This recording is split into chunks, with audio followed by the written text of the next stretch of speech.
देखिए देखिए, सुनो प्रीति जी सुनो, एक डिबेट के अंदर और राजनीतिक स्पीच में फर्क होता है। अगर आप 2 लाइनों के अंदर 4 आरोप लगा देंगी तो उसके जवाब देने मेरे लिए मुश्किल हो जाएंगे। आप मेरी बहुत अच्छी बहन हो, 2 सवाल पूछो। अब आरोप इतने ज्यादा है तो मैं क्या करूं? या तो आप मुझे फिर पूरा ऐसा एक्सक्यूज मी आप तरीके से बात कीजिए। अगर आरोप है इतने ज्यादा तो उसमें मैं क्या कर सकती हूँ? आपको अपनी पार्टी को समझाना चाहिए। कोई बात नहीं, मैं समझा लूंगा।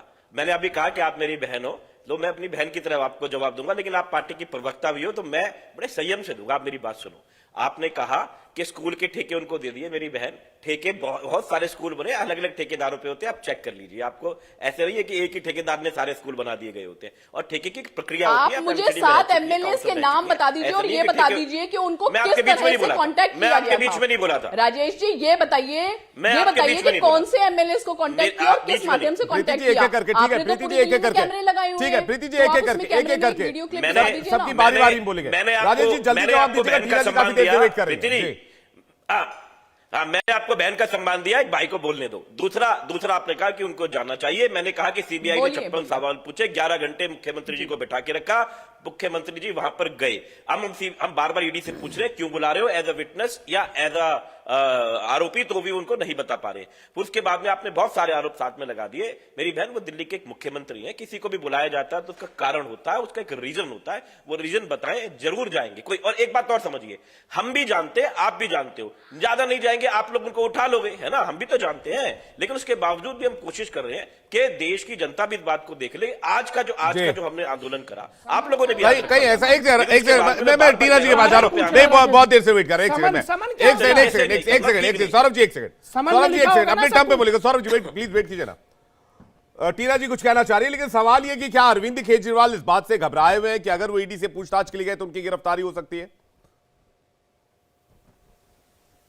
जी देखिए, विपक्ष का कोई भी नेता घबराता नहीं है। जो घबराता है हिमंता जैसे लोग, वो बीजेपी की वॉशिंग मशीन में चले गए और धुलकर साफ एकदम स्वस्थ, जिसे कहे एकदम बिना साफ सुथरे बनकर आ गए। लेकिन सवाल यहाँ ईडी की क्रेडिबिलिटी पर है। ईडी को घूस लेते हुए कितने अधिकारी पकड़े गए राजस्थान में सबने देखा है, लेकिन देश के प्रधानमंत्री के ऊपर क्रेडिबिलिटी पर शक है, क्योंकि जब वो 70,000 करोड़ की बात करते हैं और फिर अजीत पवार को डिप्टी सीएम बनाते हैं, उनके हाथ में बजट दे देते हैं जहां वो पहले चक्की पीसिंग जैसे कह रहे थे। लेकिन मैं जो गंभीर बात है वो जो कहना चाहती हूँ ये है कि लगातार दुरुपयोग करके उसके बाद आप ही के पास आ रहा हूं, आप आराम से जवाब दे लीजिएगा, नोट कर लीजिए।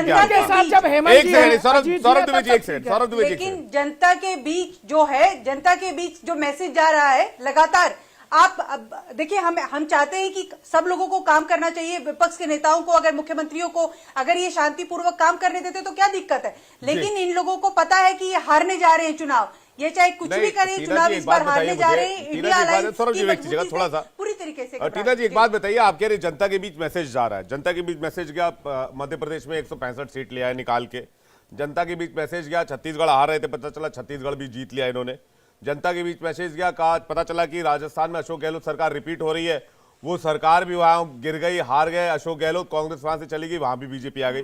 तो जनता के बीच ये मैसेज जा रहा है फिर, या फिर ये मैसेज जा रहा है जो आप समझाना चाह रही हैं? आप मुझे बताइए, आपने क्या दिखाया? लाल डायरी में क्या निकला? कुछ भी नहीं निकला लाल डायरी में। ये तो बार बार लाल डायरी का जिक्र कर रहे थे, देश के प्रधानमंत्री लाल डायरी का जिक्र कर रहे थे। जनमत का जिक्र कर रहा हूँ टीना जी, आप निकालिए उस लाल डायरी में। मैं जनमत का जिक्र कर रहा हूँ, मैं मैंडेट का जिक्र कर रहा हूँ।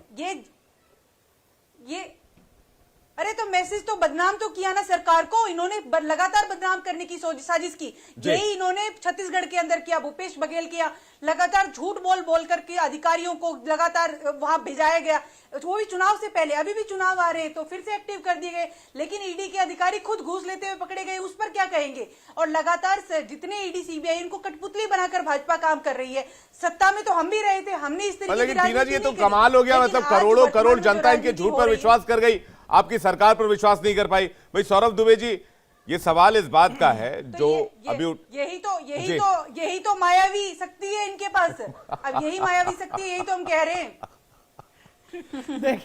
देखिए, मैं तो टीना जी से आग्रह कहता हूं कि भैया कांग्रेस को- राजेश जी मैं आ रहा हूं, इसके बाद आ रहा हूं, उसके बाद प्रेम जी कांग्रेस आपके को पास आऊंगा। अपने अंदर चिंतन करना चाहिए कि हम मुद्दों की नहीं, वो- राजनीति कब करेंगे, बजाय तो ये आपसे कहने क्या लेने की के जरूरत कि नहीं है, भ्रम सौरभ फैला जी। दिया आप बीजेपी ने, तो प्रवक्ता हम बन हार गए, आप गए। चिंता ये मत किस करिए। प्रकार बीच का में- तर्क है भाई? बीच में जो आप देखिए, इतना जब बोलते तक हैं, आपके साथ आप अजीत चिंता पवार मत थे, करिए, आप हेमंत प्रवक्ता जी बन आपके जाएंगे, साथ चिंता मत थे, करिए। नहीं तब तक आपको वो ले लेगी ईमानदार थे, बीजेपी। नीतीश जी भी इतनी चाटुकारिता करने की तब तक जरूरत नहीं ईमानदार थे। है। अरे आज इतनी नीतीश जी चाटुकारिता को भी करने की चिल्ला जरूरत नहीं है, चिल्ला अपना करके धर्म बेईमान निभाइए। बोला जा रहा है। राजनीतिक मुझे विश्लेषक सख्त बनकर आपत्ति है, आते यहाँ हैं पर तो बात राजनीतिक झूठ बोले जा रहे विश्लेषक बन के हैं। आइए। एक तो आम आदमी इतनी पार्टी के चाटुकारिता प्रवक्ता मत जो करिए। कह रहे हैं बिना आपको कारण अरविंद प्रवक्ता केजरीवाल जी को बुलाया जा रहा कुछ भी बना है। दिया समन में क्या जाएगा। कारण नहीं जो होता, आप चाहते समन हैं, जो पेपर सौरभ आपको द्विवेदी, दिखा रहा है, जो अमित शाह समन टीना जी जारी एक किया एक जा करके रहा है, एक एक करके चिंता मत जो करिए। टीना समन जारी जी किया जा रहा है, क्या आपको उसमें बनवाने कारण की नहीं सूचना होता? दोस्तों। मैं स्पष्ट रूप से पूछ रहा हूँ। जी। अमित शाह समन के अंदर आपको मौका मायावी- देंगे, आपको मौका देंगे। दूसरा मायावी लोग हैं ये लोग, मायावी लोग हैं आप लोग। नहीं, रुक जाइए एक मायावी सेकंड, सौरभ लोग हैं, द्विवेदी। आप भी ऐसे मायावी बन जाइए जो जनता मैं- को वोट मैं- करे। मैं जा रहा हूं, प्रीति जी ऐसा के पास जा रहा हूं, एक मायावी तो सेकंड। हर कोई बनना चाहेगा कि जनता एक एक उसको करके एक एक करके माया एक एक करके एक एक जनता करके उसको वोट एक दे। एक करके सौरभ द्विवेदी, ठीक है, बिल्कुल।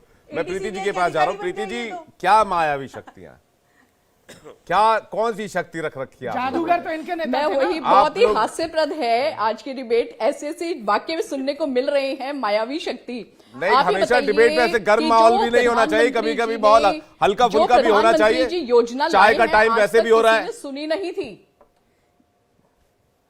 जो प्रधानमंत्री जी योजनाएं लाई हैं, आज तक कभी किसी ने सुनी नहीं थी। चाहे स्वच्छ भारत अभियान हो, बेटी बचाओ बेटी पढ़ाओ हो, उज्ज्वला योजना हो, जनधन खाते हो, इस तरह की योजनाएं क्या कभी किसी ने पहले सुनी थी? जब माननीय प्रधानमंत्री जी ने लाल किले से इज्जत घर की चर्चा की थी ना साहब, उस चीज का दुख दर्द, बहन बेटियों का दुख दर्द जो है वो सिर्फ कोई बाप या भाई ही समझ सकता है। एक मिनट, एक्सक्यूज मी, मैं आप लोगों के बीच में नहीं बोली ना, या तो आप बोल लीजिए पहले, मैं बाद में बोलूंगी। तभी हुआ बोल है लीजिए जब पहले। भारतीय जनता पार्टी सत्ता में आई है बोल 2014 के लीजिए। बाद।